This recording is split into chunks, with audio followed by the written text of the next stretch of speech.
A Living Magazine, Grounded in Maine, Day 38, a bonus day with Melinda.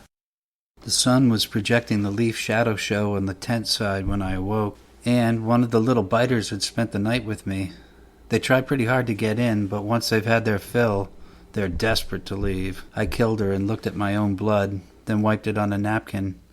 My major plan for the day, besides working, was to meet Melinda at about 1 p.m. I'd left my air lantern at her cottage in Boothbay Harbor, and she'd offered to return it to me. I headed downtown to work, getting a coffee at the Ampersand Cafe, and then headed across the street at about 12:50 p.m. It was nice to see her minivan pull up in front of the marble bench where I sat. She offered to buy me lunch just up the road at a place called Larson's Lunchbox. We drove up Route 1 back toward my sleep spot until we reached the little lunch stand. We got cheeseburgers and shared a fry, drank ginger ales and caught up a bit, though it had only been a few days since we'd last seen each other. Then she asked me if I wanted to see Biscay Pond, which was just down Biscay Road. Heading a short way up Route 1, then taking a right at McDonald's. It was only a 2-mile ride to the pond. I'd passed this beach many times in decades past, when I used to explore the area with an old girlfriend. But like so many things in Maine this year, it all seemed so new that it was like trying to remember a dream. I realized we weren't all that far from Pemaquid Point, where I used to stay at a camp at Pemaquid Loop Road. Melinda offered to keep traveling south until we met up with Route 32, and then show me where she used to stay in New Harbor. It would only be a quick trip to Route 130 in Pemaquid Point. We got down to Pemaquid Point and drove around the Loop Road for my old time's sake, then pulled into the Seagull restaurant and gift shop for an ice cream. We sat at the old-fashioned counter. Melinda enjoyed a shake and I got a small cone, salted caramel malt. It was just so nice out, perfect. There was a gorgeous view off the actual point itself. Nothing had looked so heavenly blue to me in a long time. We made our way back to McDonald's in Damariscotta, where Melinda dropped me off. I decided there and then that I would leave the next day for Waldoboro. It was a long walk of about 10 miles, 3.3 hours. I wanted to leave early enough the next day to take my time. There were likely to be plenty of things to take pictures of along the way. As I nursed a Sprite, I considered how things had been going on this journey. It almost seemed like second nature now. I was truly an expert at what I was doing.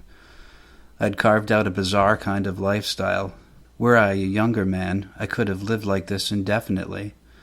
But more and more, as I'd mentioned several times to Melinda in the last couple of weeks, I'd almost felt jealous about seeing even the most modest little houses along the shores of these Maine peninsulas, complete with yards to tend and porches to relax on. These smallest of life's secure and steady places, any of them, could serve as my forever home. Just a tiny piece of land, a roof, and 4 walls. God in heaven, I longed for something so simple, so inexpensive. Melinda had reassured me that as long as I knew what I wanted and kept focusing on it, the image would eventually become real boards and tiles. The spark affirmed this, with a small and unspoken caveat. Something else would have to occur between all of this walking and the settled state I desired so deeply. I had no idea at all what that would be. The next day would change everything. I watched an elderly couple leave the restaurant, each with a cane. They didn't worry about what they were going home to. They could do what they wanted when they got home. They had spent their entire healthy lives working to secure it. And now, here they were, with the opportunity to enjoy the home they'd struggled for, yet were disabled by old age. Imagine, just imagine, I told myself, what it would be like to still have an able body and a home in which to do what I wanted. It seemed on this golden evening that I was finally getting closer to solidifying the image. Again, of course, the next day, I would once again be thrown into insecurity and chaos. Apparently, that was my permanent address. When I returned to the sleep spot, I did my normal pacing around the tent. Even in this short amount of time, I'd worn simple paths through the surrounding trees. I was struck by how the mighty adventures of my out-of-state travel represented a life that was so starkly different than my time in Maine had been. This journey had almost seemed like a kind of retirement tour, without the 401k or mutual funds, the RV, the car attached to the trailer hitch, etc. How quickly things can change.